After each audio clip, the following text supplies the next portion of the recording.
economic blackout today? Part of a social media movement calling for an economic blackout. The People's Union USA urged people not to spend money Friday. I'm blacking out. That means that we're going to stop spending all day today.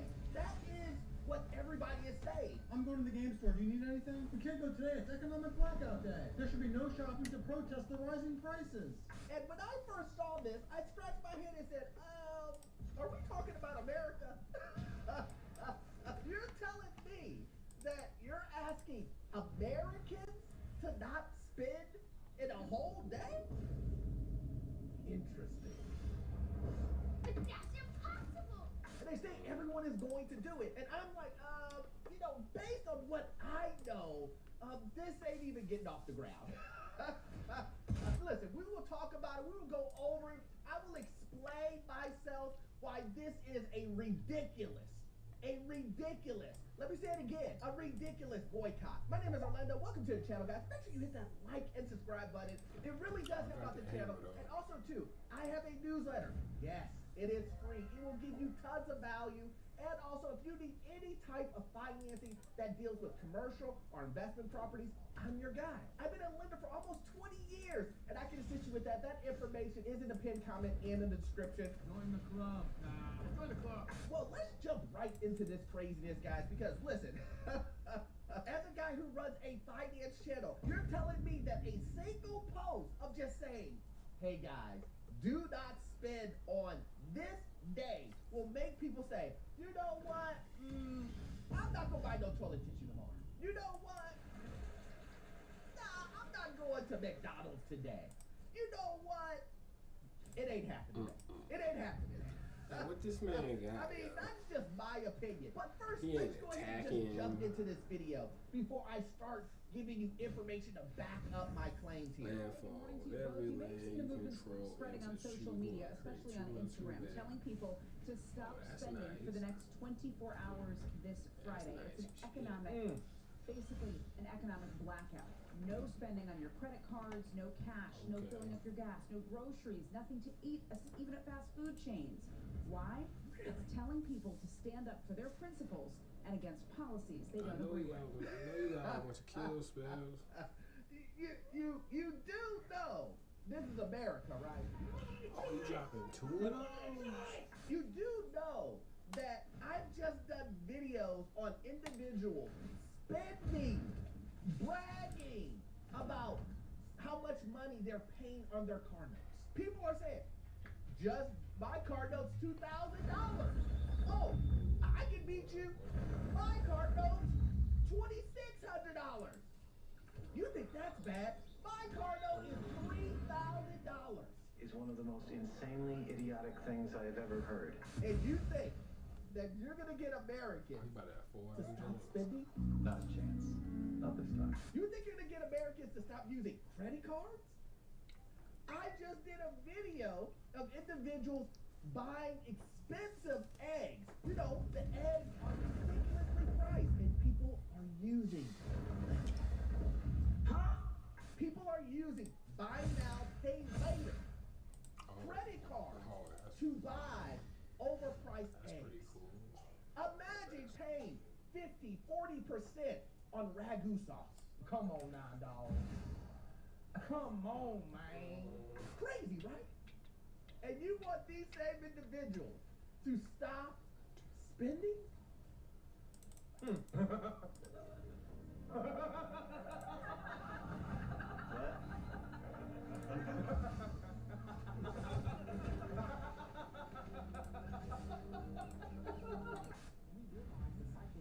They get their money from people like us who give them the ability to utilize our dollars.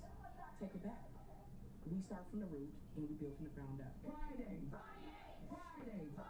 Friday, February 28th. For the next 24 hours, shoppers are being asked to skip buying essentials from big box stores, protesting major retailers who dump DEI initiatives.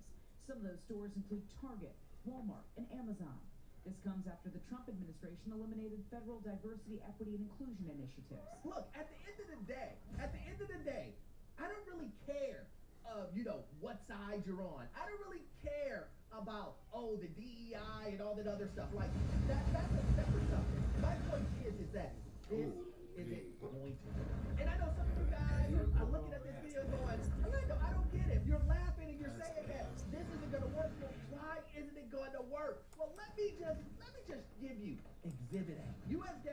card debt continues to rise. Meanwhile, housing and other costs remain high for the lowest earners. So what does this mean? Basically, it says here, total credit card balances rose 5.8% from a year ago to 1.4 trillion. Did you guys hear that? So credit card debt is on the rise. It is continuing to be on the rise. It hasn't even went down.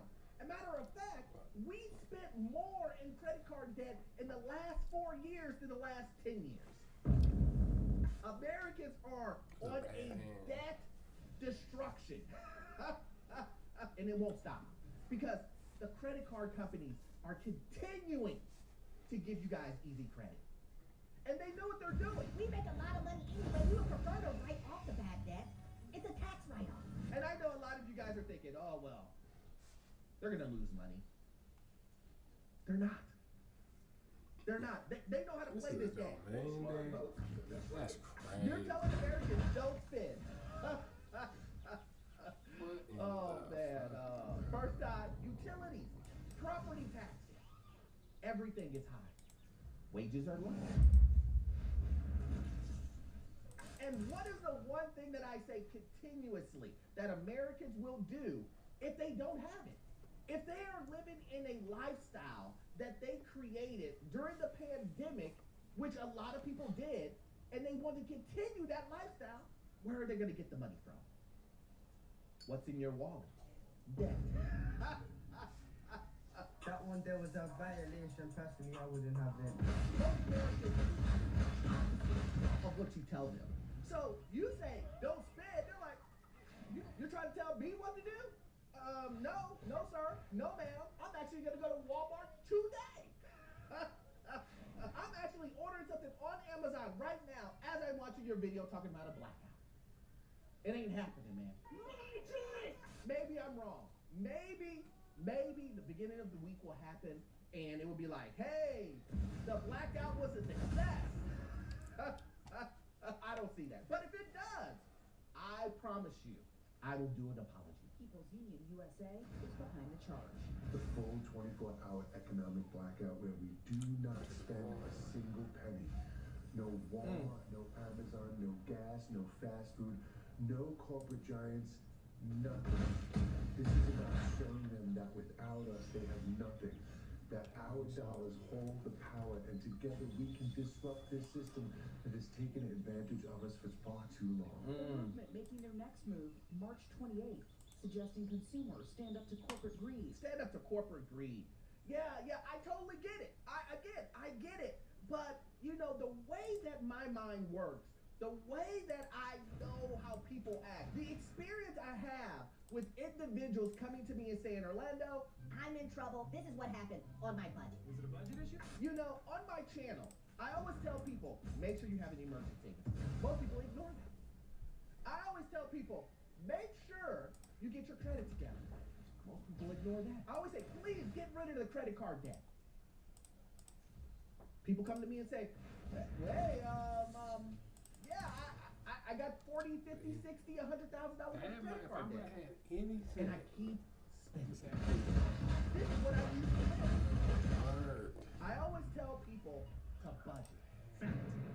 Somebody right now is watching this video and they're going, well, Orlando, maybe it might happen. It might happen. Maybe you're jumping to conclusions. Maybe this is the new grassroots movement that we need to show these companies. Guess what? We're in power. Well, let me give.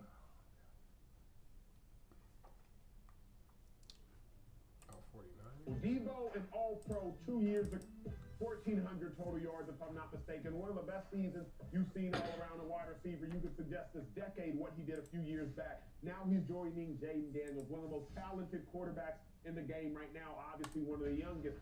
Does Debo make Jaden the best quarterback in the NFC? Respectfully, we're a team.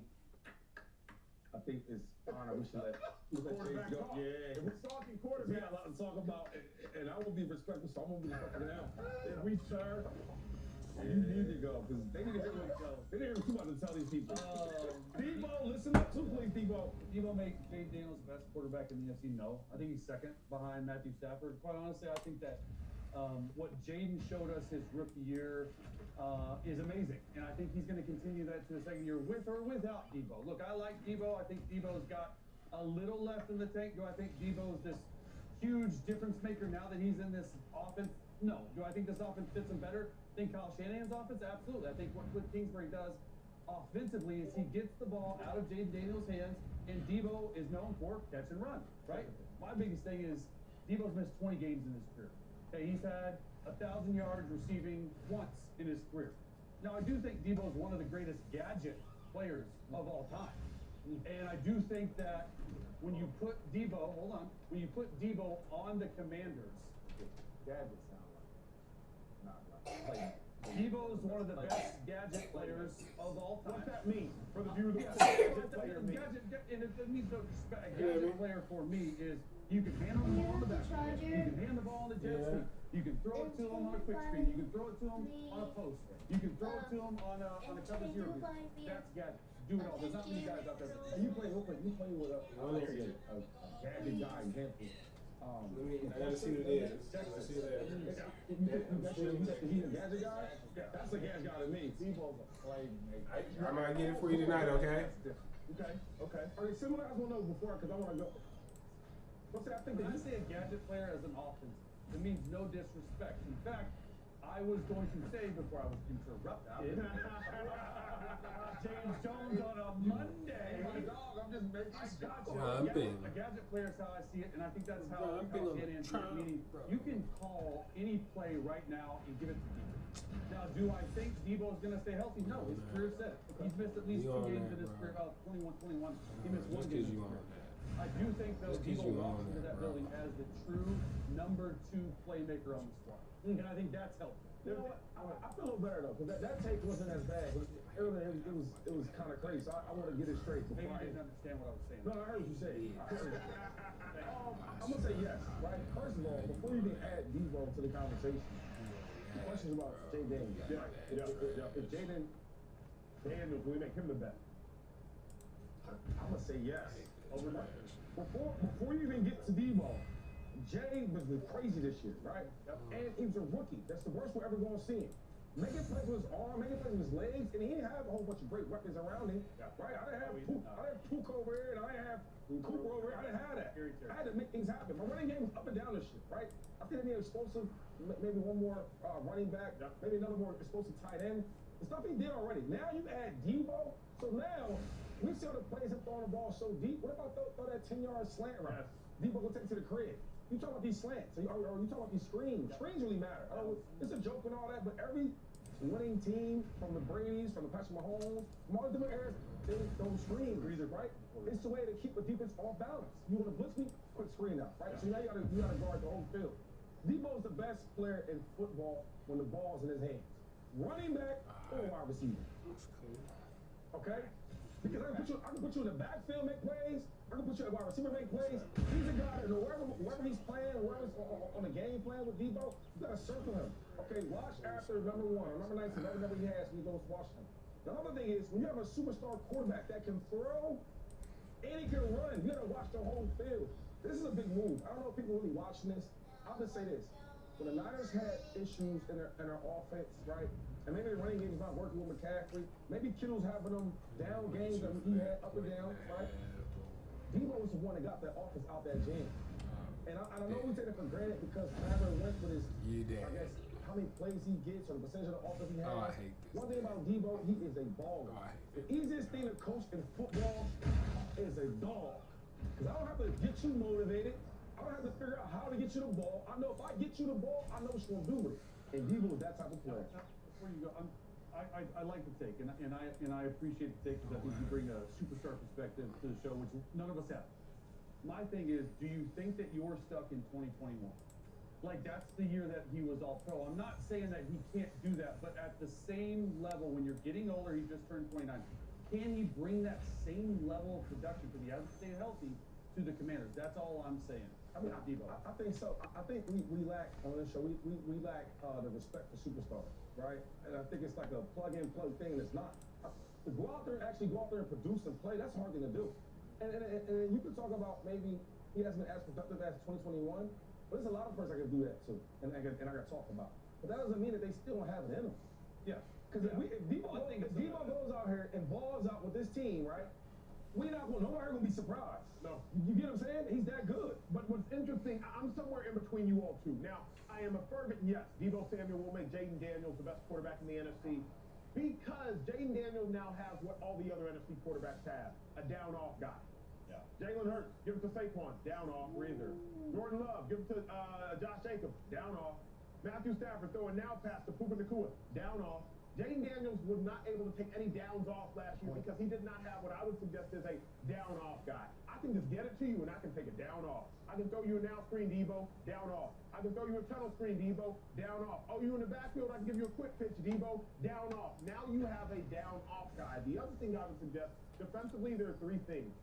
Energy, effort, eye control. That's what defenses boil down to. Energy, effort, eye control, and you could also suggest, effort, eye control, and execution. Debo Samuel will manipulate defenders' eye control. Now there is another player on defense that I have to focus on with my eye. If I'm looking at Debo, I might not be looking at Scary Terry. If I'm looking at Debo, I might be out of my run fit, and Robinson Jr. might crease it. If I'm looking at Debo, if you fake it to Debo on a jet sweep, now I might lose contain, and Jaden Daniels might pull it. Now you have another player on offense who can manipulate a defender's eye control. They did not have that last year. The only player you're worried about is Scary Terry. In the red zone, you're also worried about my dog, Zach Ertz. But in the field of play, the only person you're worried about is Scary Terry. Now insert Debo. You manipulate eye control. You can undermine one of the three factors that is to defense, which is energy.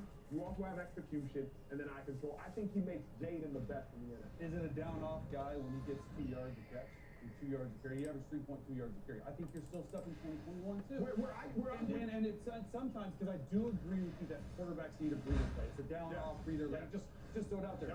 But would I rather just throw it out there to know that, hey, he's the second best skill player on the team. I got to get him his touches, but he's only averaging three yards a carry. It makes my job harder on second and long now. So I don't know if he's the same. He's not. I'm not. Where I'm in between y'all is Debo is not today who he was in 2021. He wasn't in 2019, 2020, 2022, 2023, or 2024 who he was in 2021. Like, let's make no mistake about it. Even Debo would suggest, and he has suggested, Mike McDaniel, the current head coach of the Dolphins, was really his hidden secret in 2021. Debo has suggested that himself. So I'm not going to act like Debo is a perennial 1,400-yard receiver. I'm also curious, and I'll further this conversation with Shady after James gets to take.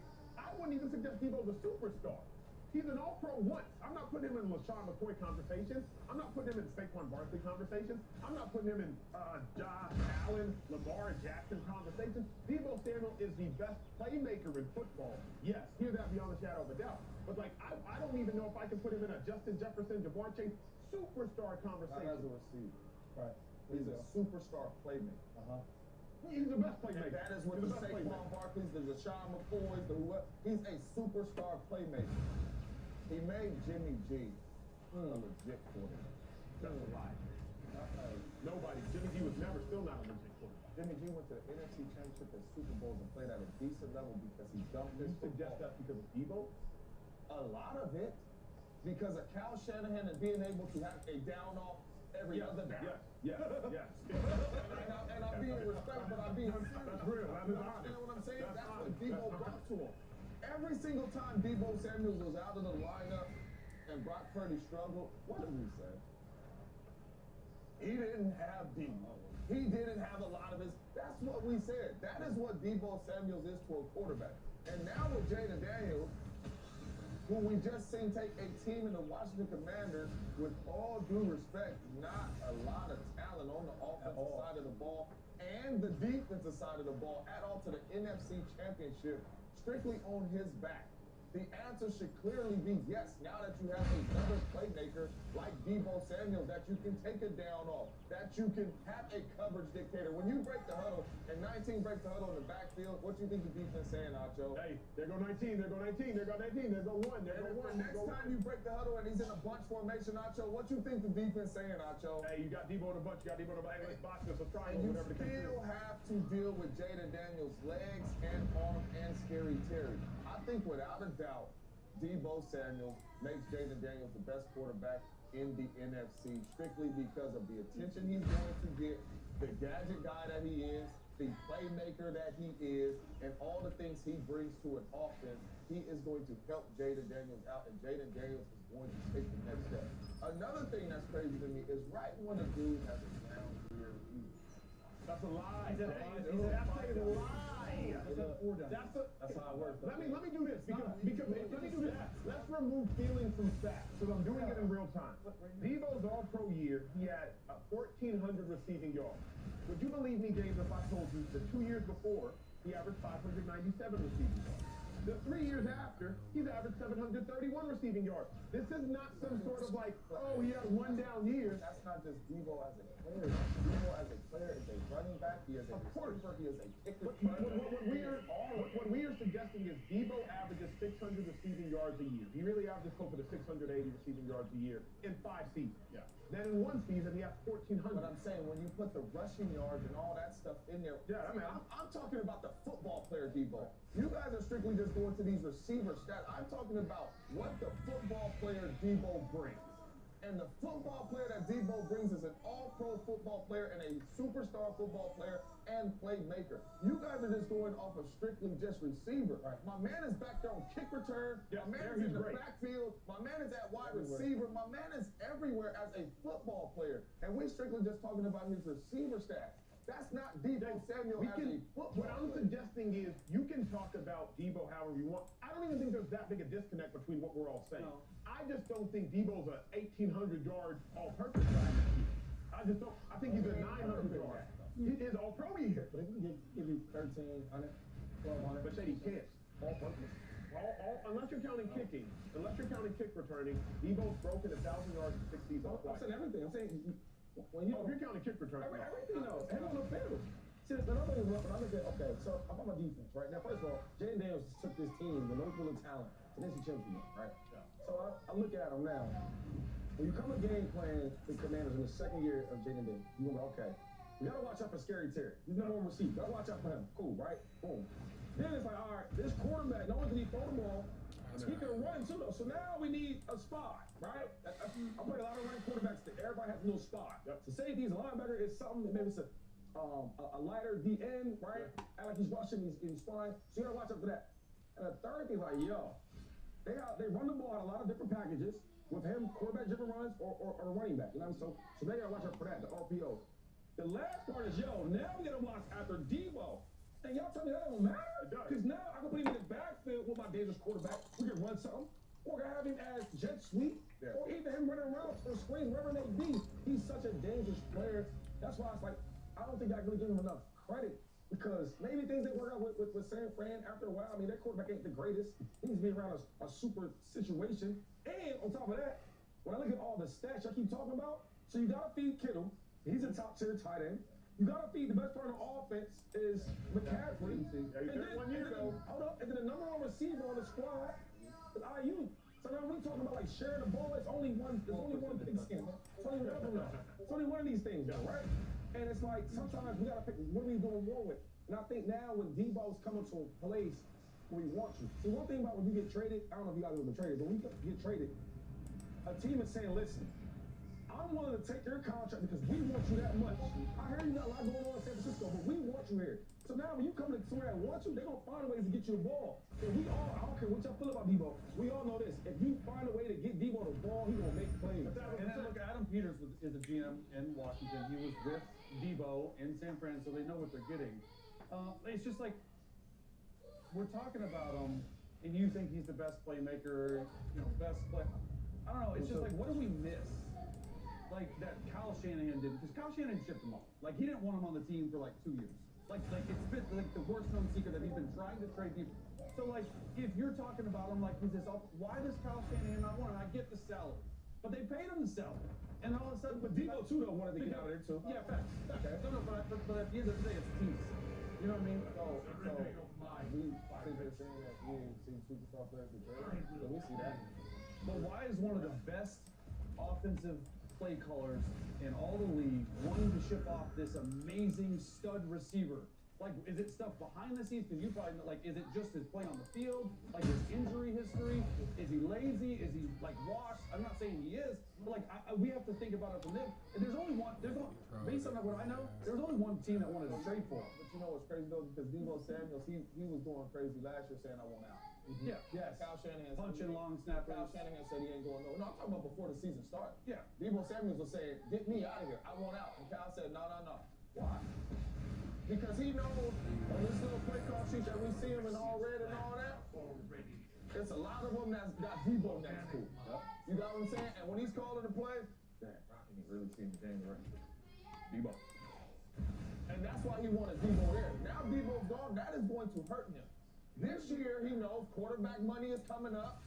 Deebo making a lot of money. Hey, it makes sense to get rid of him this year. Here is my question, though, my question for Shady, Jay, not so much you, Chase, but viewers at home is, if you remove the name and we just talk the game, 136 rushing yards last year.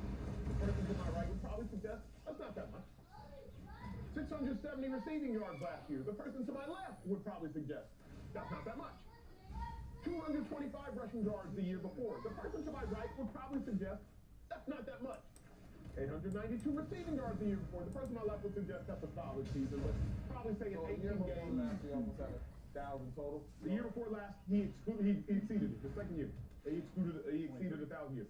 The year before that, last year we didn't see this. No, hold on, please. The year before that, he had 232 rushing yards. The person to my right would probably suggest that's not that much. That same year, he had 632 receiving yards. The person to my left would probably suggest that's not that much.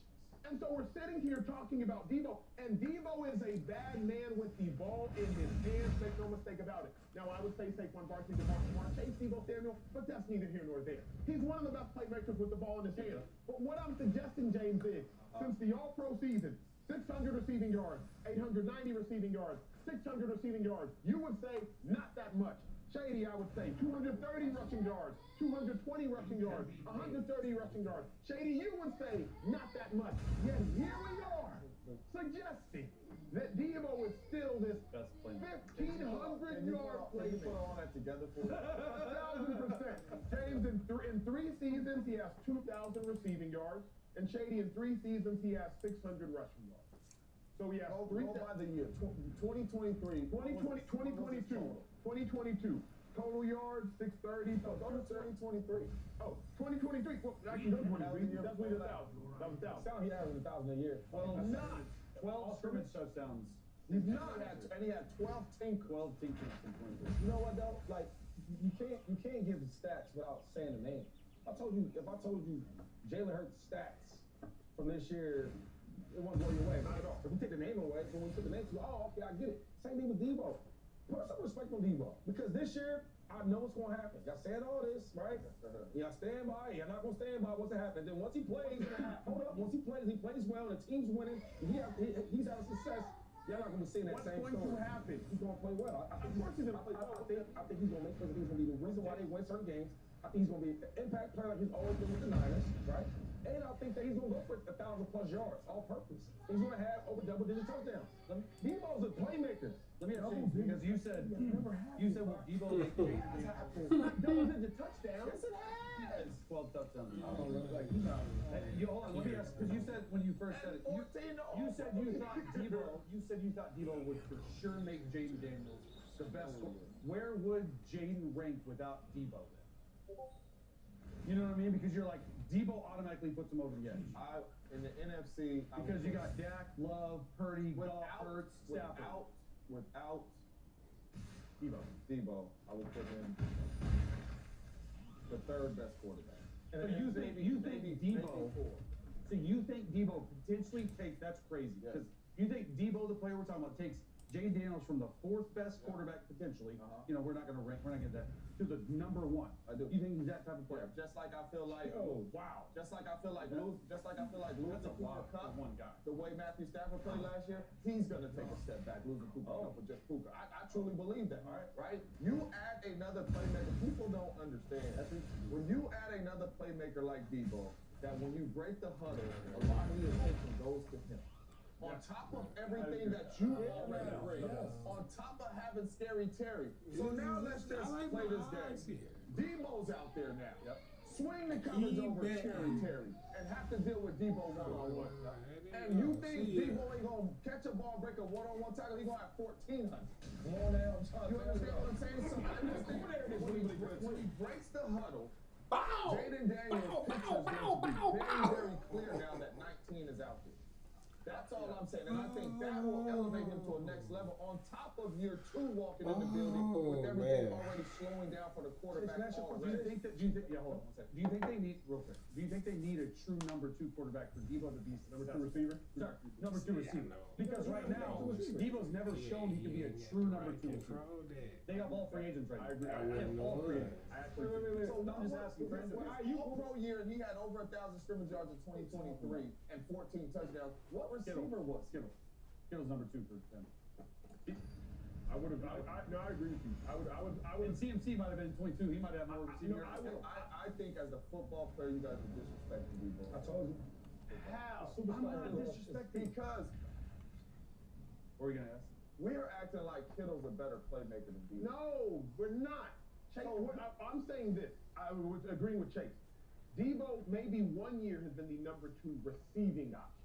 I think the Commanders still need a number 2 receiving I'm saying, why are we just tagging Debo as a receiving option? We're only having that. He has way more receiving yards in his career than rushing, so he tends to be a more receiver. That's how it is.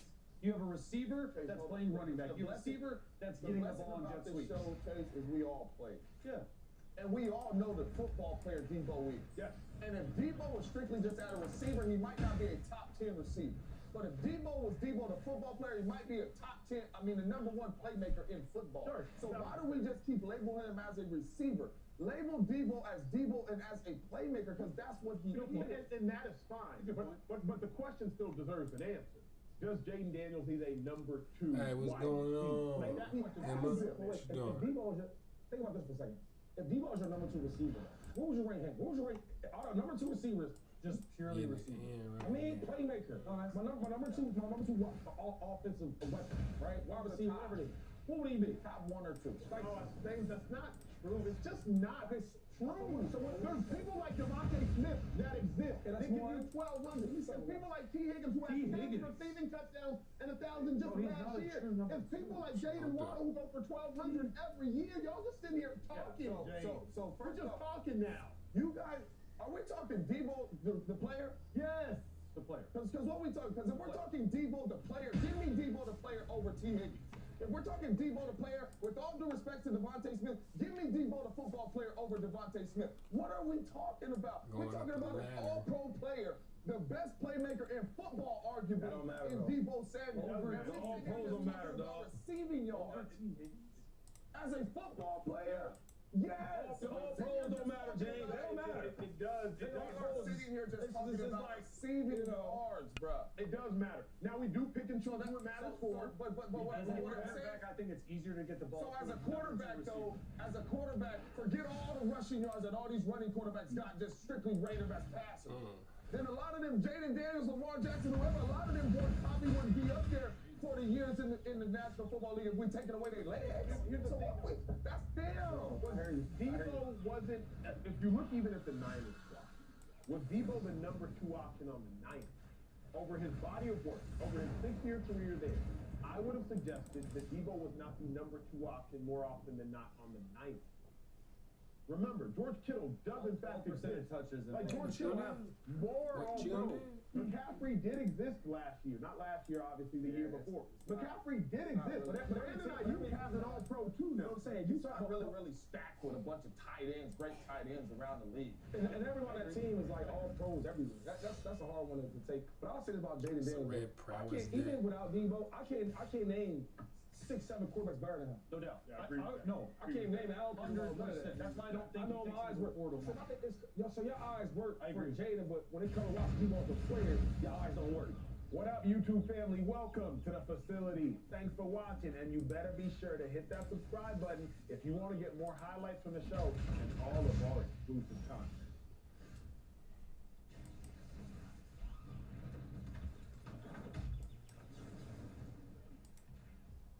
Man, when I was was watching that game through 5, I said this.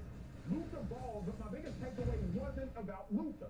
Which is why I actually respected the revenge performance as it pertains to a performance. Luka left that game having me talk about everybody else. LeBron James had a 25-plus point double-double. Rui Hachimura had 15 and 5. Austin Reeves, he had 20 and 3 quarters. So Luka allowed everybody else to be better, and that to me truly is the magnitude of greatness, particularly the magnitude of greatness of a point guard, is if everybody else's game grows because of your presence, then that means you are elite. That means you are great. Luka didn't give me the 40-point triple-double I was expecting. He didn't give us the 35-plus point triple-double that we had hoped for. Not even the DraftKings and other betting sites suggested would occur. He didn't do that. But what he did do is say this. Hey, Reeves, you're going to play a great game. Hey, Bron, you still going to play a great game. Hey, Jackson Hayes, you're going to play one of the best games of your season, 8-8. Hey, Rui, you're still going to play a great game, and I'm going to have a triple-double. So my thoughts on Luka's revenge game is that the game was a great game for the Lakers, even more than it was a great game for Luka. We'll talk more about it later, Tucson, but I loved it. I love the game, right? And this is a frustrating game for different reasons. One is he really showed the Mavs, like, you missing. Yeah, even though Kyrie Irving had a great game, it's still gonna quit. So Luka had a triple-double, right? And real quick, it's so much when you get traded from being a franchise player from your franchise, there's so much emotions going on, so many thoughts in your head.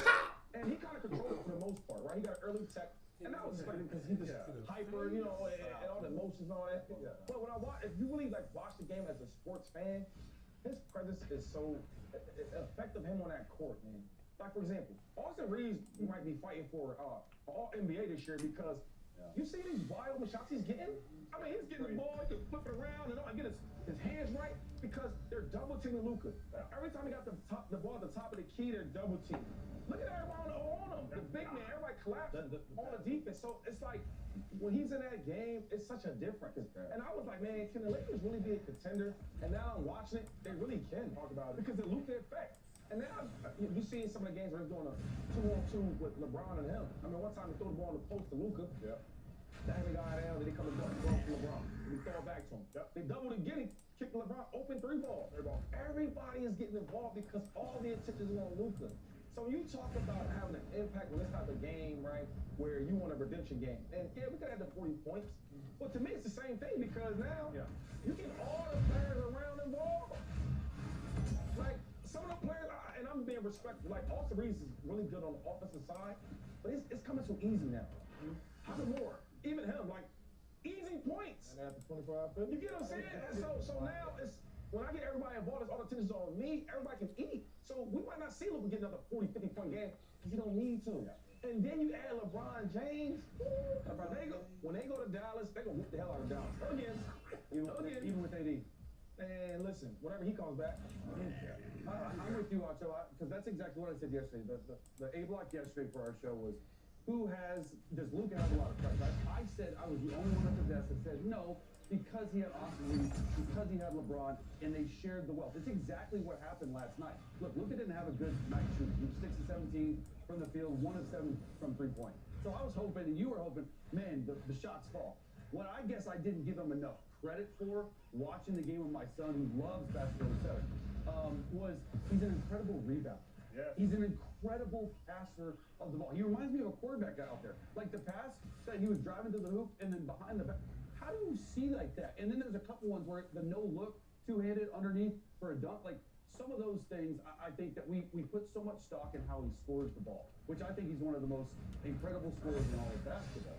But he's really probably the most well-rounded player in all of basketball. His playmaking ability, that's exactly right. And I don't really appreciate that until I saw it on full effect last night. I was also impressed with his emotional stability. Because when you have a game like this, when you're traded away, and it's only 6 or 7, yeah, you get one early tech, and yeah, he gave a couple stares to the bench.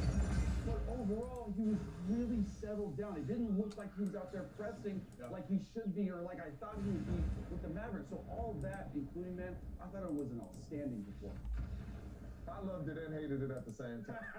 You get the bad first? Well, no, I wouldn't say hated. I was just... Give us the bad. Disliked it a little bit. The main reason why I disliked it a little bit is because selfishly, I wanted the 40 and I wanted Luka to shoot it every single time. But they won't let him. I I wanted him to shoot. I don't care if he crossed half court. Ball going up. I'm finna show y'all. Y'all messed up. But then as I watched it, that was impressive by Luka. That was impressive by Luka. Luka did not let his emotions get to him. Luka said, man, I'm finna play basketball. Y'all know what type of player I am. Y'all know what type of player you let out the building. You know I make everybody around him better. You know I took you to the finals and to the Western Conference Finals, really with not a lot of talent on my roster. You know that. Y'all can say whatever you want to say about me being out of shape and all that. They can't guard me in shape. They can't guard me out of shape. They can't guard me on it. Y'all know that. But Luka's saying, man, you know what? This ain't really about me. I'm finna make the smart basketball plays all game long. And when you watch Luka play the game all game long, man, he made everybody around him better. And this is not just against the Dallas Mavericks. This is really since Luka got to the Los Angeles Lakers, just making everybody around him better.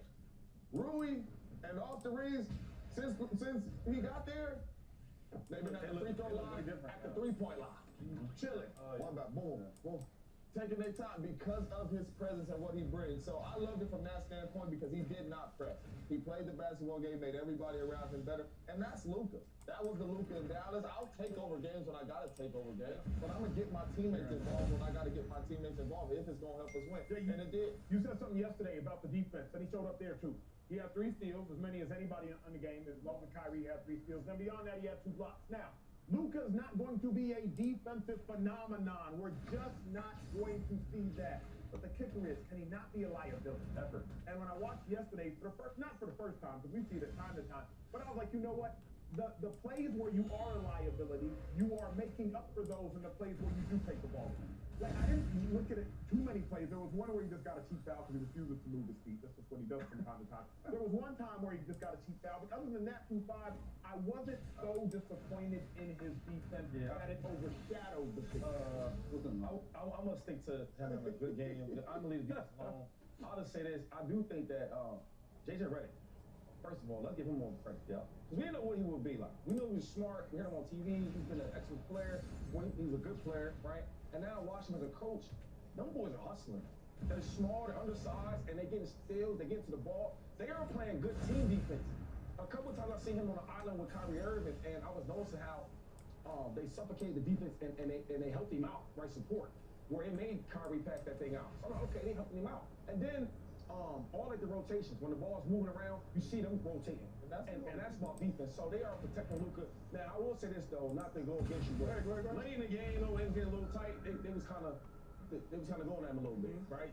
Kyrie kept getting them in a one-on-one. Yeah, you seen it, and they was going for that. But I think as a collective group, defensive-wise, and LeBron James has a lot to do with that because he's so smart, right? He's communicating. You see him talking the whole time to help them out on defense. But I won't say this about this Laker team.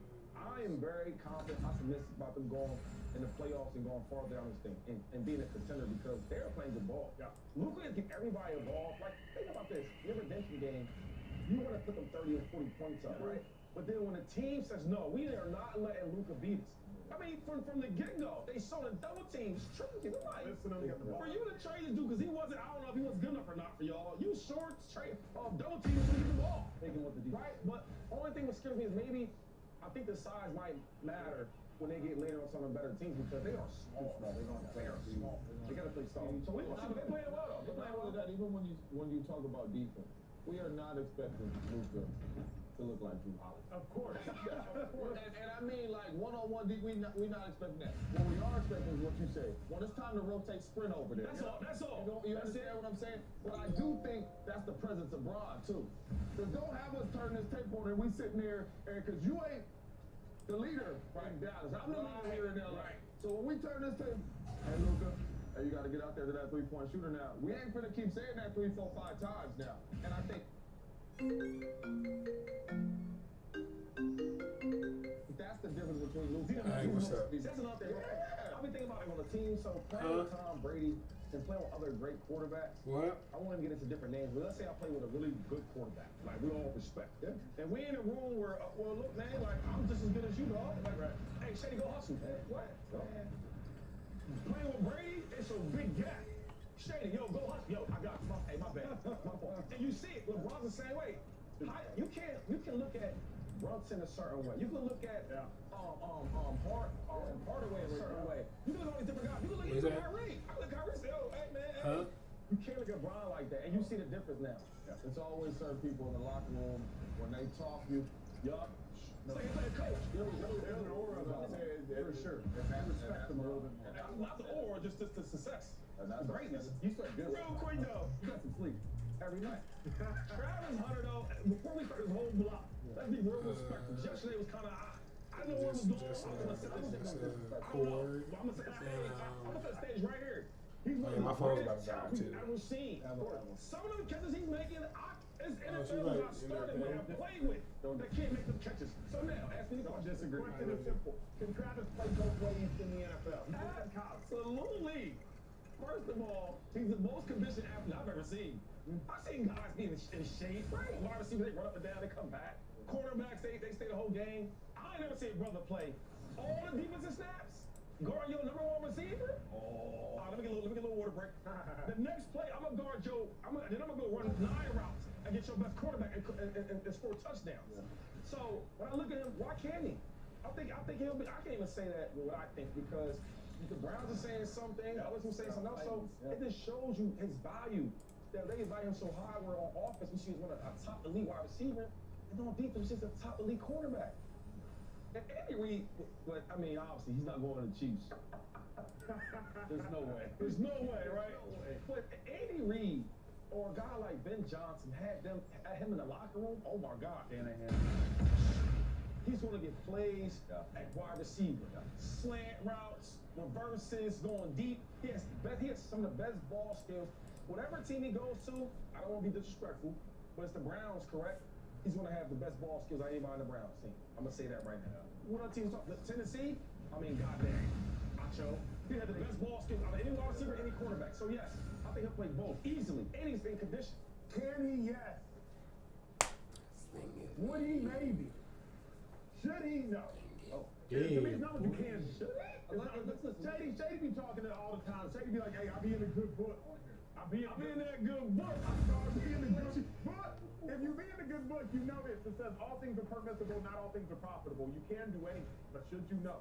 Can he do it? Of course. Travis Hunter is one of the most talented players we have ever seen. Should he know? The NFL is different than college for several reasons. Number one is number one. How many number one receivers do you see in college? How many number one NFL wide receivers do you see in college? I suggest Travis Hunter saw one. T-Mac, Arizona. That's the one. I would suggest. In college, you can hide. Not that you want to hide, you can hide. In college, when Colorado played Kansas, Kansas ran the ball 56 out of 78 plays. That means on roughly 21 plays, Travis Hunter had the luxury of chilling. On run plays, quarterbacks can be out there and play patty cake, unless it breaks. Unless you're in boundary force and the run is like a toss and goes straight to you, you're not even designed to stop the run. That's why in practice, we do 9-on-7, and the corners go out there and they do 1-on-1, because cornerbacks aren't even in run plays. I just told y'all for the entirety of a game, you have the luxury of not doing anything. That's not the NFL. Can Travis play both ways? Absolutely, beyond the shadow of a doubt. But it would make no sense to try to utilize this person as a number one shutdown corner. Because if we draft you in the top 10, that's what you're doing. Yeah. You should be traveling, Patrick Peterson. If we draft you, you should be traveling. Derek Stingley early on in his career before D'Amico Ryans got there. If we draft you in the top 10, you're shadowing the number one wide receiver. That is Jamar Chase. That is CeeDee Lamb. That is Malik Neighbors. That is Tyreek Hill. That is Justin Jefferson. That is A.J. Brown. You should be traveling, and man, we got the audacity to say, hey, after you do that, hey, go out here and get jammed up by Stingley. Just go out here and run a reverse, run a jet sweep, run a go ball, run a run a slant. Like, it's not that he can't do it. I agree with Shady that he can do it. Where I vehemently disagree with Shady is he should not. Hey, you ever listen? I got a good book. I ain't never see Jesus run a 9-route slant. I ain't never see Moses get no sack. I ain't never seen none of that. So let's leave a good book outside of football just for 1 second. Travis Hunter, man. Yeah, he created Travis Hunter. He can't guard Travis Hunter. Hello. Hello. I actually, I see what you're saying, Acho, because when you, I tend to agree with Shady though. Like, first of all, let me answer. Yes, he can play both ways. Will he? I don't know. Should he? Who knows? It's never been done. No one in the last 60 years has played both ways legitimately. Not even Dion. Even he only had one season with more than 7 catches, so he's really not playing 2 ways. We've never seen a talent like Travis Hunter before play both ways. It's never happened legitimately. My thing is that in the NFL, if you only play one position, think about Travis, he's played full-time receiver and full-time corner. In the NFL, if you decide to play full-time at corner, think about how much better he's going to get just focusing on corner. Or if you're the Browns and Andrew Berry, GM, says, we see him as a unicorn. We think he's a better receiver than he is a corner. James, don't you think if you played just receiver in the NFL and didn't have to worry about all the skill and level of talent that it takes to play DB, you would be really good? That's what's crazy about it. And that's why we've never seen a talent like this before, Shane. I totally agree with you. Because there's been GMs yesterday at the Combine. The Titans GM, Mike Bergazzi, said they view him as a corner. But the Browns GM, no, we view him as a receiver. So I think that there should absolutely be a way where he should be able to showcase his talent. And I said it yesterday, and I'm going to say it today. I think it's 12 to 15 plays based on where he goes. Because if you go to, I don't think he's going to go to Tennessee. I don't think he's going to go to Cleveland because both those guys want quarterbacks. So then you got the Giants. They need a quarterback. So he might end up in New England, like for all we know. Truly just based off what Tennessee does. If Tennessee picks Abdul Carter or if Tennessee goes quarterback, he could end up anywhere. And I think that offensive coordinator is going to be chomping at the bit to get him on the offensive side. Personally, I think he's a better, he could be an all-pro corner. Correct. The length, the size, the speed. I heard he wants to run a 4.2 at the Combine. Can he do it? I don't know. If he does, he should go #1 overall. Because we've never seen a talent like this before. So yes, he can. Will he? I think the team that drafts him, they're going to have to play him both ways. So my whole life, I've been playing wide receiver, and I've been playing corner. Yes, sir. Whole life. You play corner? No, I was about to say, man, you a big corner. I play safety. My whole life, I've been playing wide receiver and corner. Yes, he has. And I've been getting better and better. Yes, he has. Every single year that I take the football field. So development is not a problem. If I go to the Tennessee Titans and I get drafted there #1, numero uno, I'm the best player on both sides of the ball. You gonna have me sitting over here on offense? No. If I go to Cleveland, I'm the best player on both sides of the ball when you talk about skill positions. I'll put Denzel. It's Sneed's over at Tennessee too, though. Sneed. I like Sneed. I'm the best player on both sides of the ball when you talk about all around. Giants, Malik Neighbors, my dude. New England, I'm the best player. Jacksonville, I'm the best player. Vegas, I'm the best player because he ain't going. He ain't So what are you saying? James, you talking down, bro. You What's just I'm talking. saying? So Brian Thomas he wasn't like that? He's not Travis Hunter. I'm taking Travis Hunter. James, he walked into the league and gave you 30. You're taking Travis Hunter over Brian I'm Thomas. not saying he's not a good player. I don't want to interrupt his take, though, guys. Finish your take. Because I'm not saying he's not a good player, but he's not Travis Hunter coming into this draft. We talking like Travis is just God. So he will be the best player. He's great. From what we know and what we are watching, he will be the best player on that team. I agree. On both sides of the ball. Wouldn't be better Brian Thomas. That's disrespectful. Go ahead. Go ahead. No, Yeah. Brian Thomas was. A first round pick. I know. End of the first round. We ain't going. We talking about this dude #1, #2, #3. Well, the first round pick, a wide receiver. Go ahead. I understand that, Acho, but you're talking about #1, #2, #3. It's a lot of dudes went in front of him. Anyway, all right, because you messing me up. So if he went to Jacksonville on both sides of the ball, he would be the best player. I agree with that. So as a coach, you are not going to sit there saying we're drafting this dude and he can be the best player on both sides of the ball when he walks into our building, and we're not going to put him on both sides of the ball. #2, I played wide receiver. All right. So I know how it goes on out there outside of these trenches. You play in the trenches, you play in the trenches. The trenches was coming after you. All right, so I know how it is out there. It's not a lot of physical and violence out there. You know what I'm saying? It's a lot of, hey, run that way, run that way. It's a lot of that. So what people don't understand is like, when you hear it, Travis Hunter playing this many plays, it's really not that violent at those two positions. At wide out, Corner receiver. At wide out, I could catch it and be like, oh, I see two of them.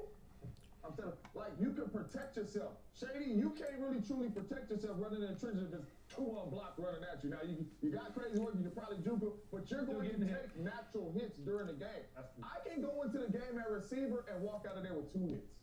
That's true. I can. Because I can catch it and I can see, dude, I'm trotting out of bounds. I'm cool. Oh, I'm gonna get down. So you can protect yourself. So it's different.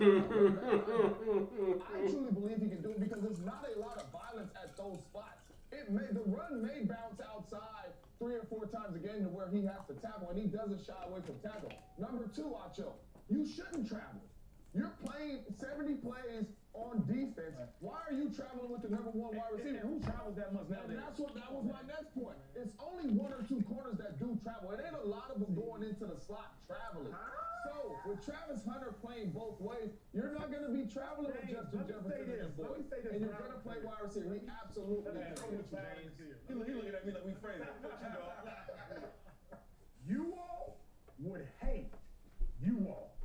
Because y'all have been in the locker room before. Yeah. The level of ignorance that you all are verbalizing on national television suggesting that Travis Hunter would just walk into the NFL and be better than first-team All-Pro L'Jarius Sneed. That Travis Hunter would walk into the NFL and be better than 10 touchdowns, 1,200 yards, 87 catches, let me round up, 1,300 yards, 1,287 Brian Thomas. The level of ignorance that you all are suggesting by just saying this individual who was good in college, and as Shady says, and I quote, everybody's good in where, Chase? College. As Shady says, and I quote, everybody's good in college. You all would hate you all, because y'all have been in locker rooms when they say, yo, you ain't seen Trent Richardson? Shoot. You ain't seen what Trent Richardson did in Alabama? Man, Trent Richardson finna come in here and lead the whole league in rushing. Trent Richardson ran 4,000 in Cleveland his rookie year. He the next Jim Brown. You all would hate you all. And I'm not suggesting Travis don't go crazy because Travis does. But we're not going to suggest that he would walk into Tennessee and be better than L'Jarius Sneed. We're not going to suggest he would walk into Jacksonville and be better than Brian Thomas. Travis Hunter is an elite, the most elite of college players. But you just sit here acting like he's going to walk into the NFL and be a first-team All-Pro. Now, the Sneed was slow pushing it. I said that. Sneed was a hell of a player. Hella is. I mean, Rob's like, just being honest though, like he's a good player, but I can see Travis doing the same thing. See, the problem is right now is that we look at him as a college guy. There's certain players you see like, yo, I know he's gonna be great. Like Patrick Peterson. When I watched him play in college, I said, oh, he's gonna go to the NFL and instantly be a superstar.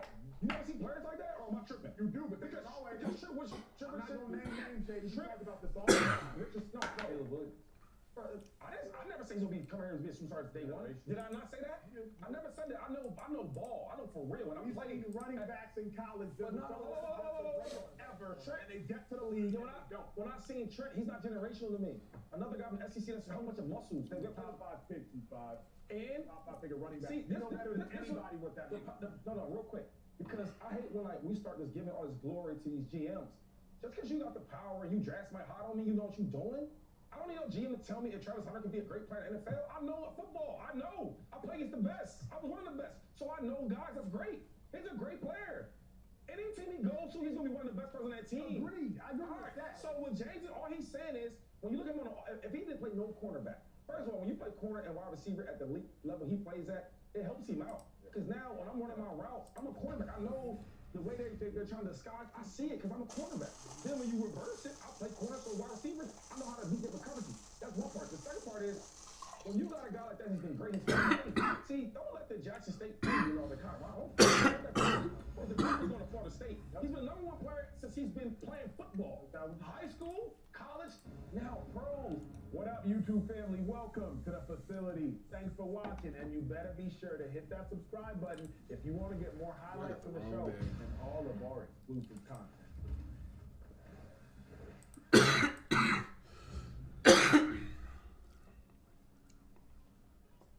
But Nico Harrison, the GM, said, you know what, Luka? You ain't got to go home, but you got to get the heck out of here. Like that.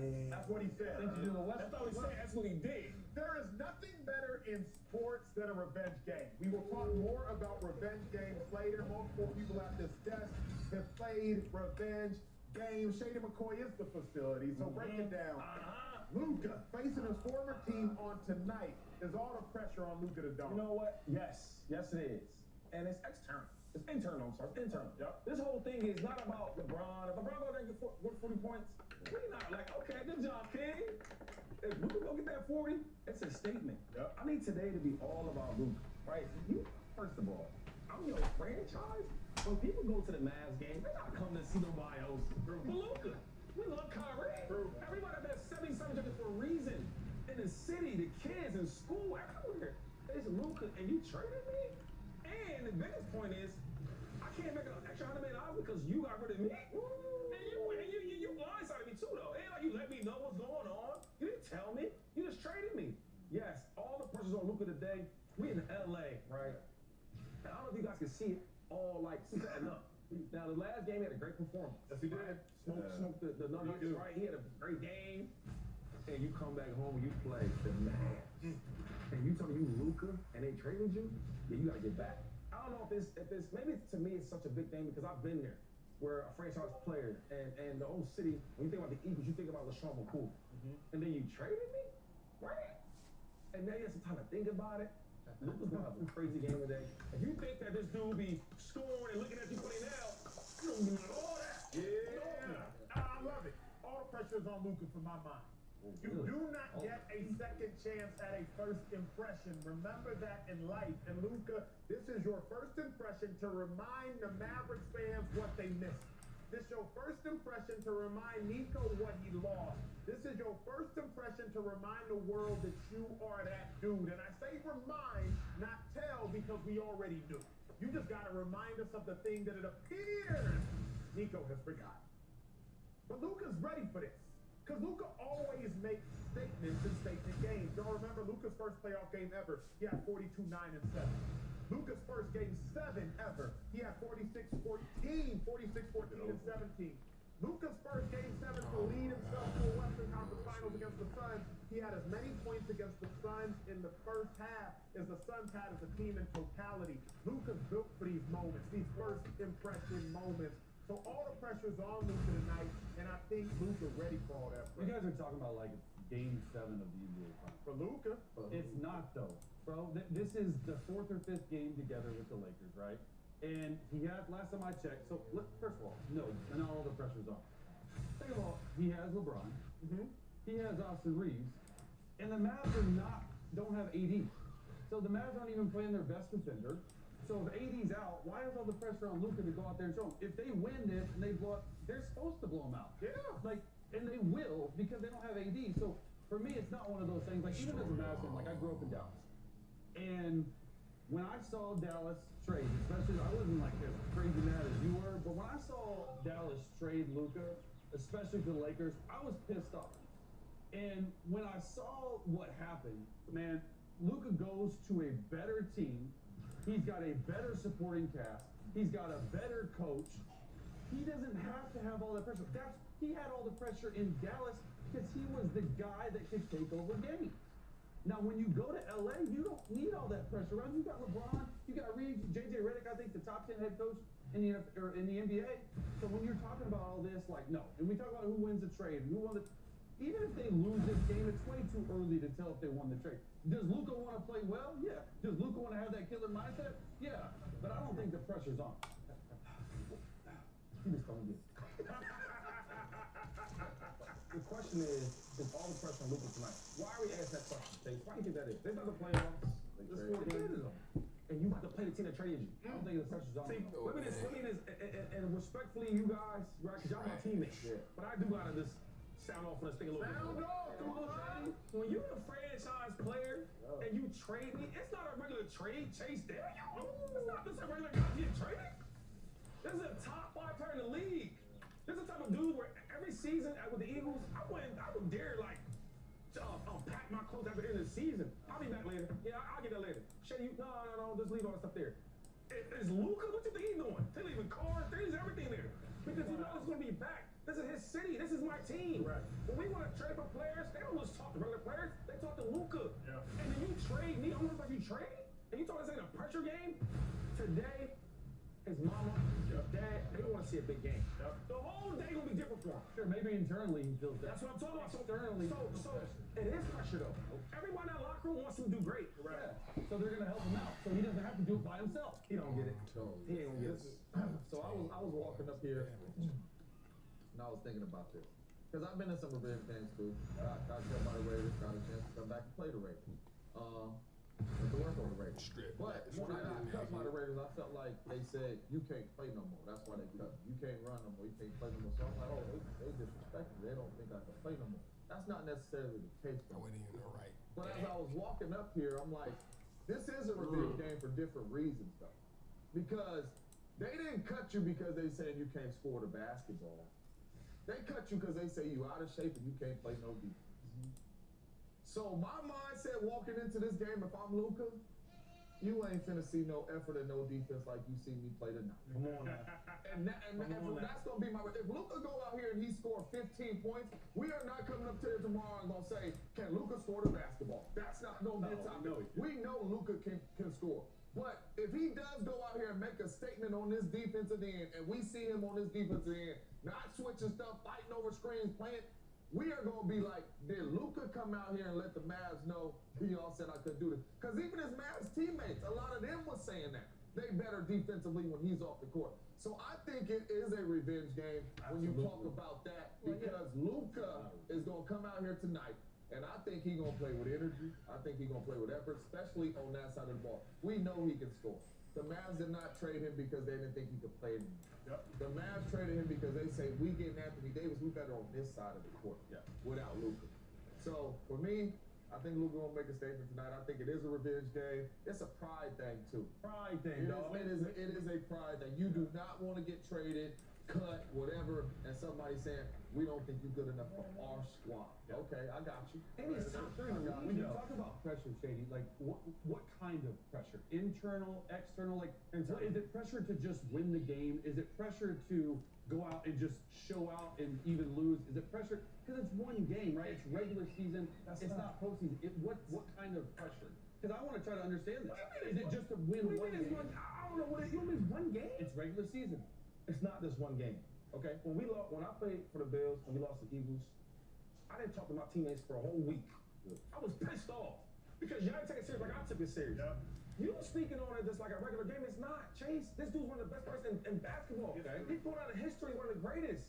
And you trade me in my prime. This dude ain't even 26 yet, 27 yet. And you trade me, and now we go. If Luka wins this game and he has 13 points, whatever, and if they have 13 points and he wins the game, you think he's cool with that?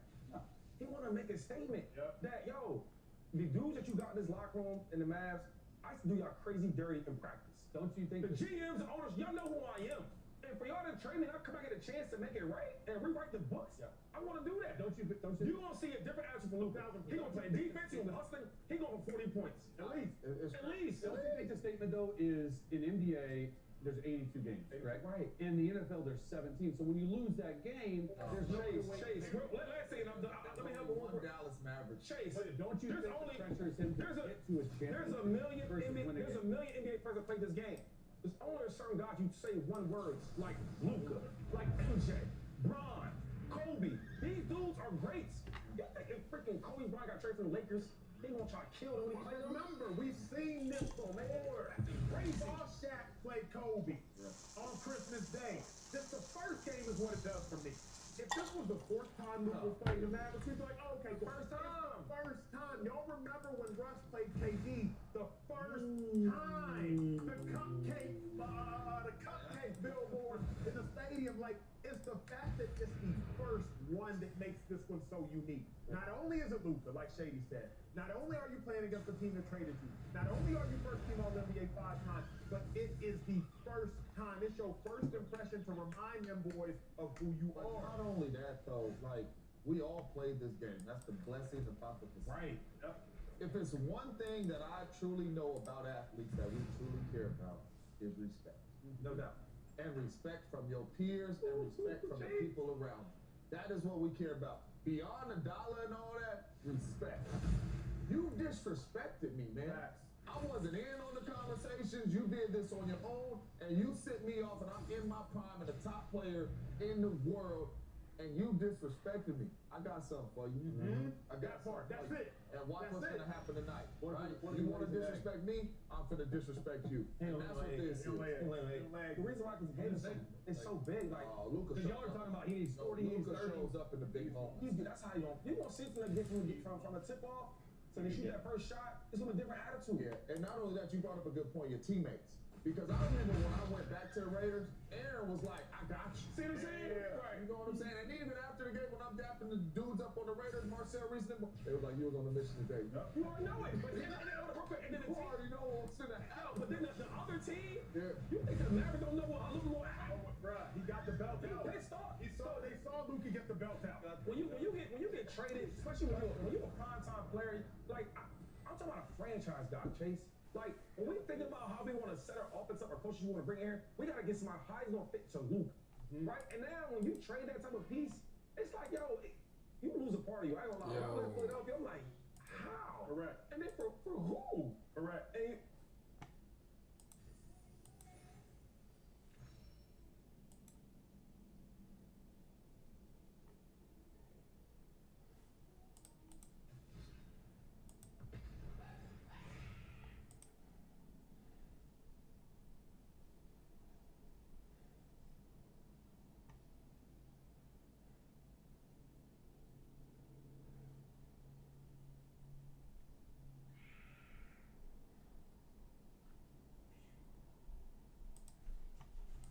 The battle for LA. Yeah. Are you streaming? Yeah. What? What's going on? Okay. I got you something. Oh, dang. You. Oh, I'm gonna leave. Thank you, baby. Love you too. LeBron. Easy on the other end. Lakers up 6. Next Lakers possession. Doncic. Step back 3. Like 1, 2, 3. Add that to the previous lead, and it's Lakers up 9. Doncic again on the next possession. This dude took over in the first quarter. Yes, he made the free throw. The Lakers were up 6 after what? Now in the third. If the takeover just continues, Lakers up 11. It's more Luka. Luka. Look at creativity. This is fun to watch. Lakers up 13. Kawhi. He's got the miss. Luka. LeBron. For more of that. Lakers up 15. Lots of smiles. When the Lakers play in like this, 5 minutes left in the third, it's a 12-point lead again. How many times can I say Luka? Should I just say Doncic? Like, either way, whatever you want to call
go to the NBA Finals. Now look, I still have the Oklahoma City Thunder to go to represent the West in the finals, but I would not be surprised if the Lakers get them.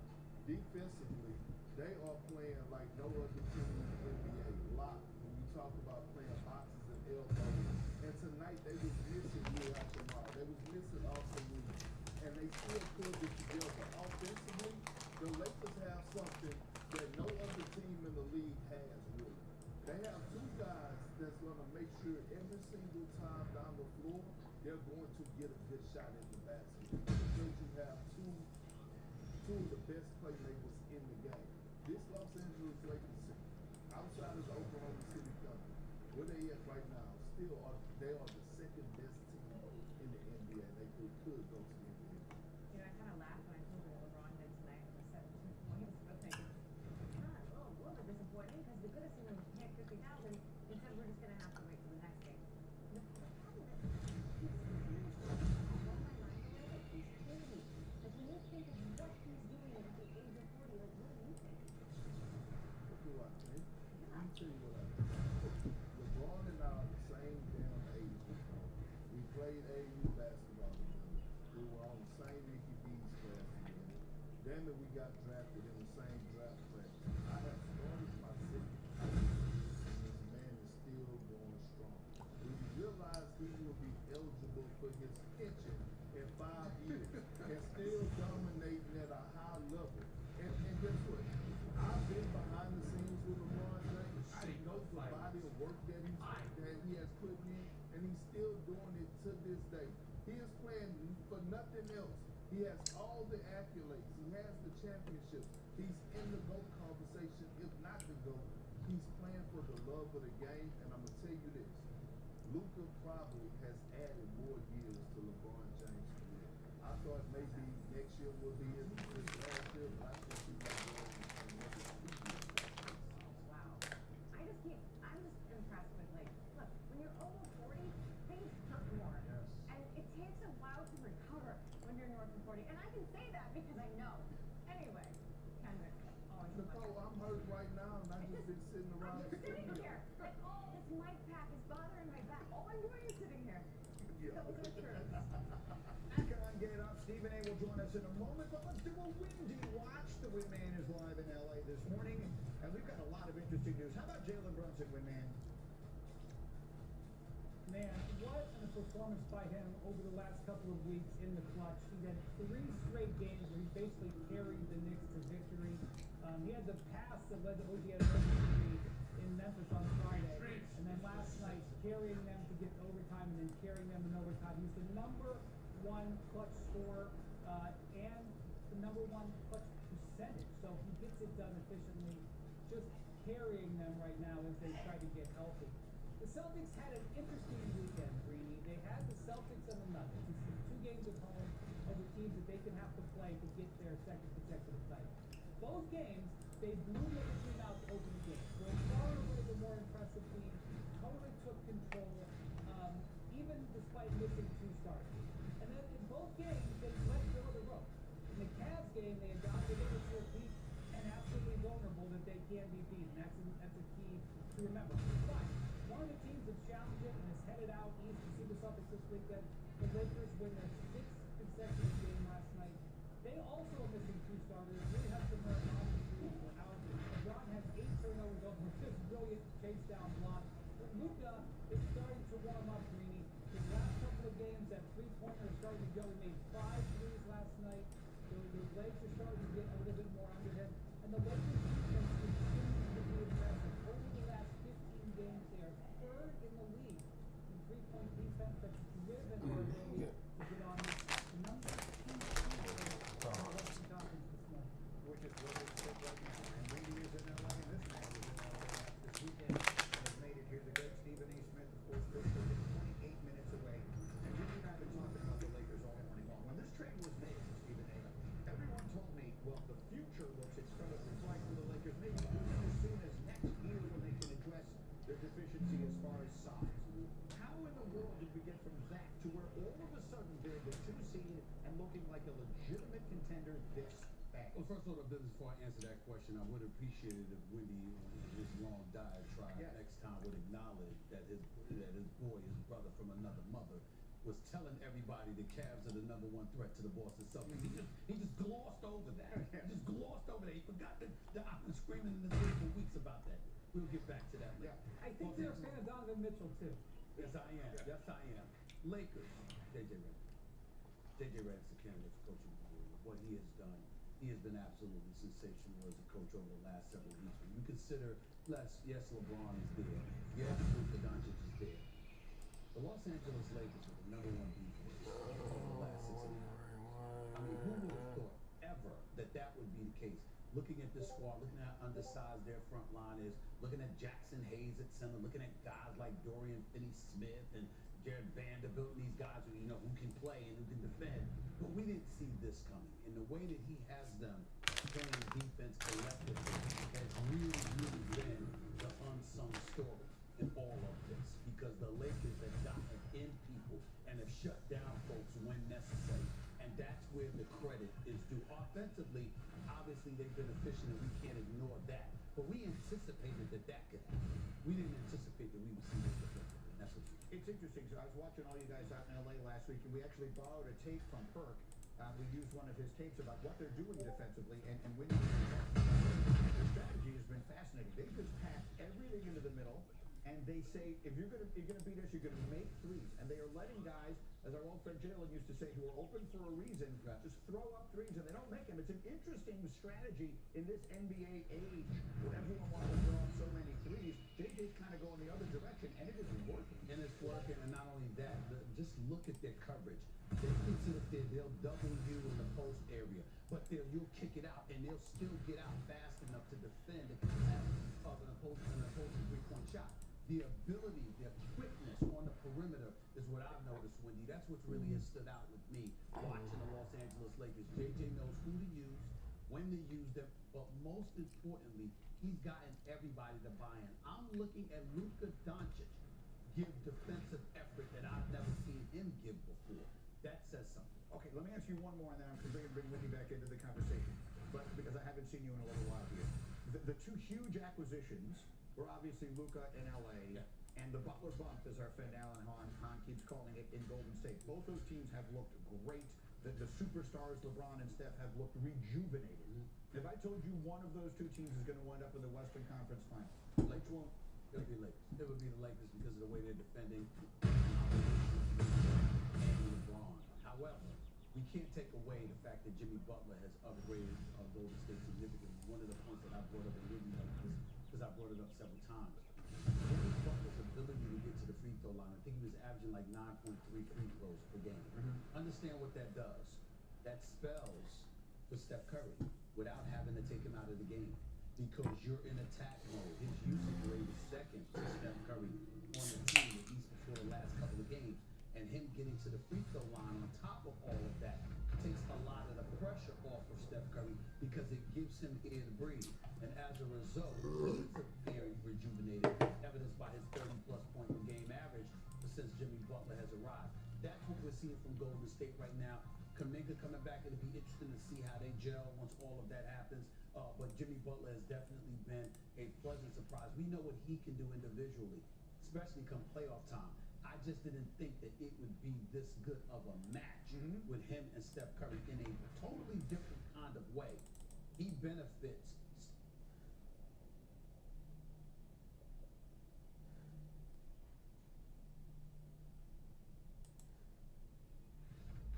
They don't have it. Yeah. That's how you beat Pixie.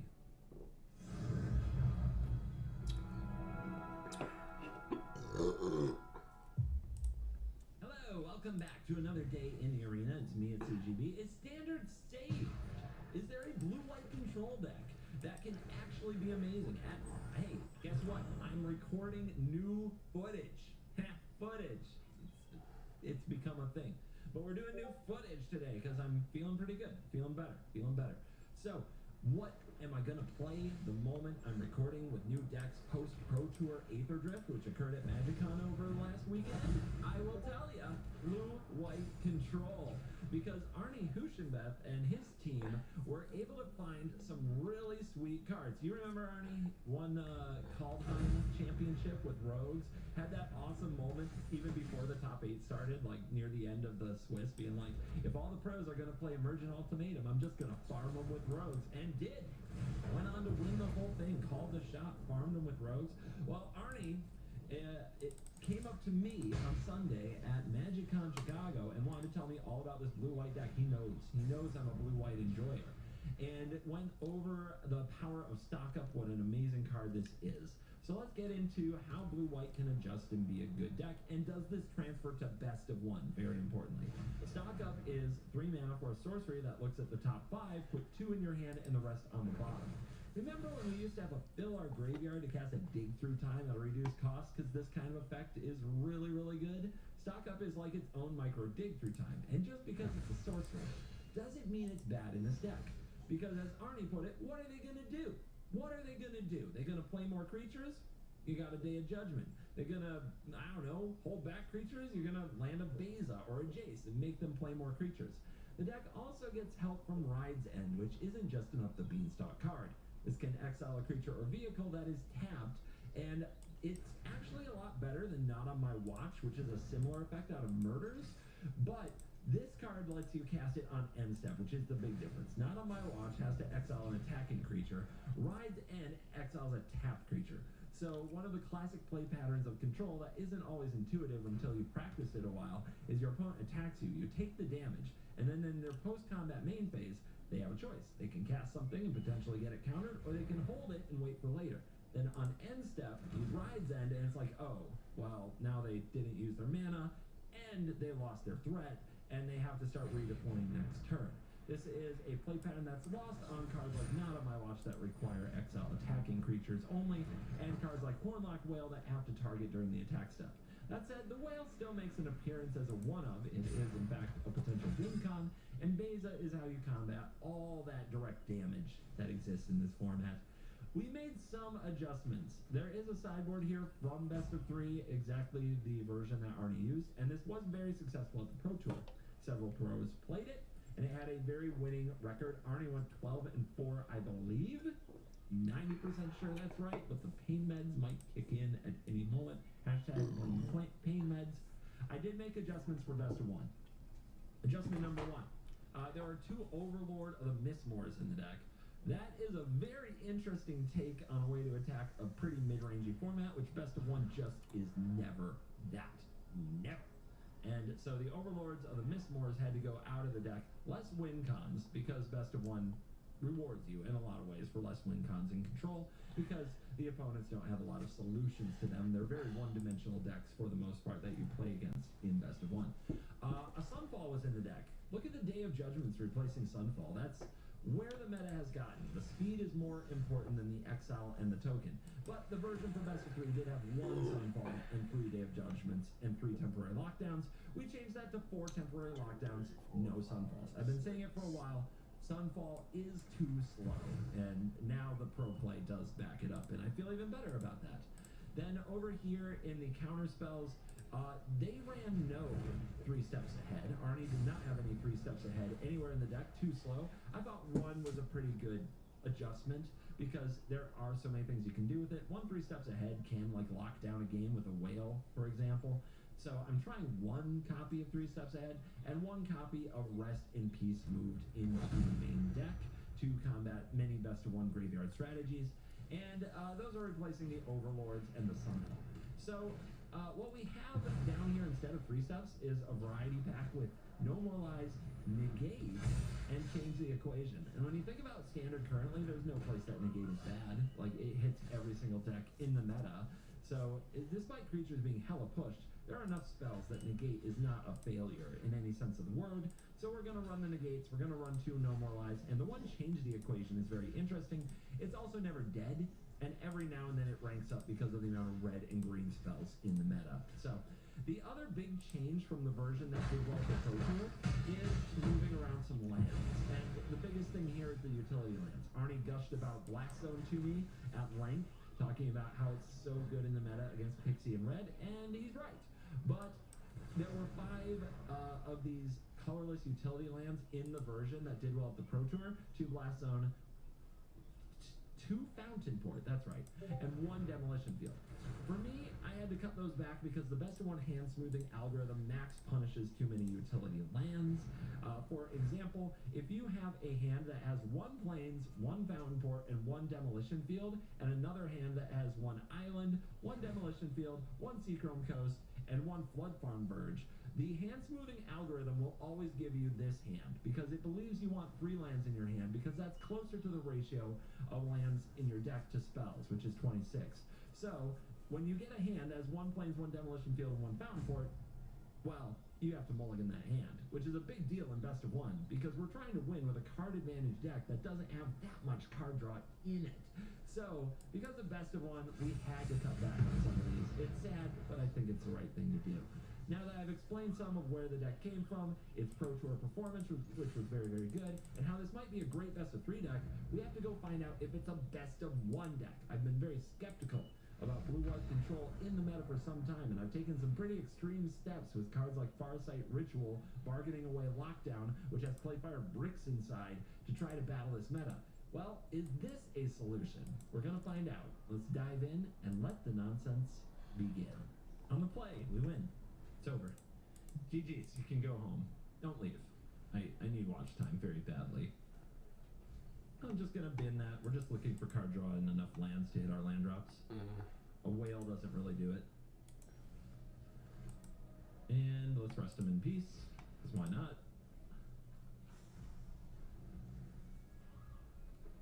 And see what kind of deck they're playing. Mice. Cool. Love that. Okay, gotta do the coast because it will be tapped in the future. Say go, see what they do. Streaming Nemesis. Out of there.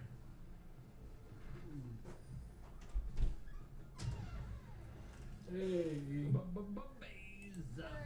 How you doing, man? That's a lot of value. And there's our card draw. Stock up. What you doing? What are you gonna do? Hit this with a Sheltered by Ghosts? I'd love that. They hit another Challenger off the top. Looks like the burn build. Doesn't look like much else. I mean, yeah, of course. Just block. Dad?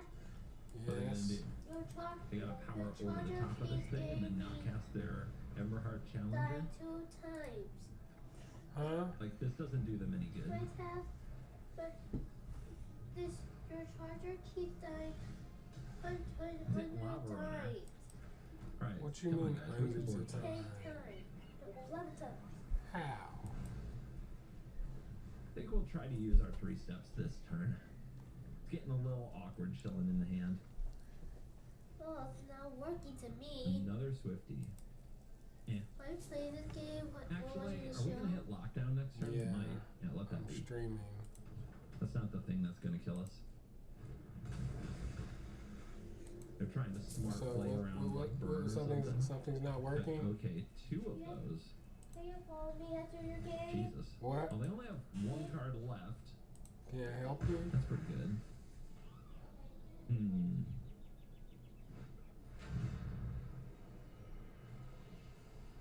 Oh, this feels bad. I think it's right. I think it's right. I think you gotta let stock up go there.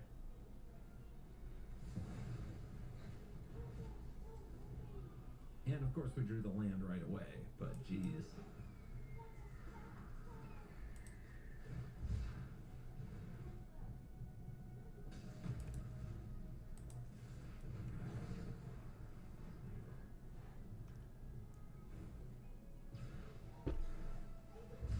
They got some lucky draws, don't they? They got some really lucky draws. Because something there was a top deck. One of those Boros Charms was a top deck. Alright. Beza Rides End. We need a turn. Will we get it? Playing around Shard Mage's Rescue.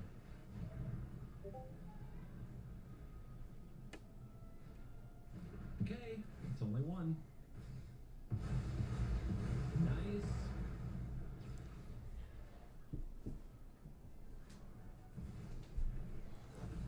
Big 4 life. No slick shot.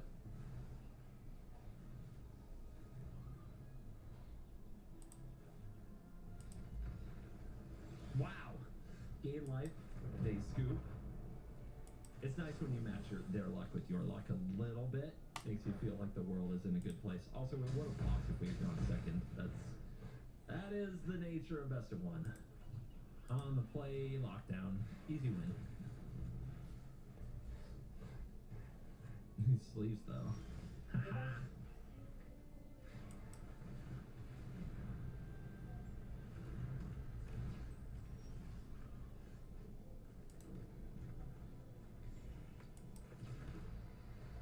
What you got? Beans? Okay, domain. Domain should be winnable.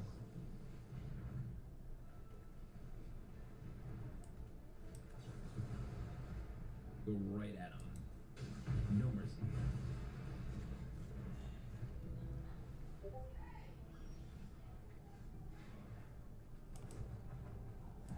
Draw me a card.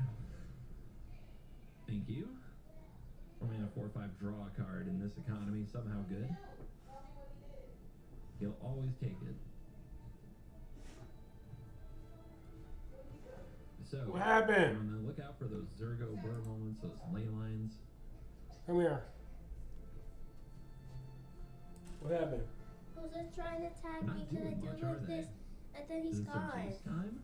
Oh, you put his And if so, you put a are thing we on his like head? milling him or are we drawing? No, he What? attacked me.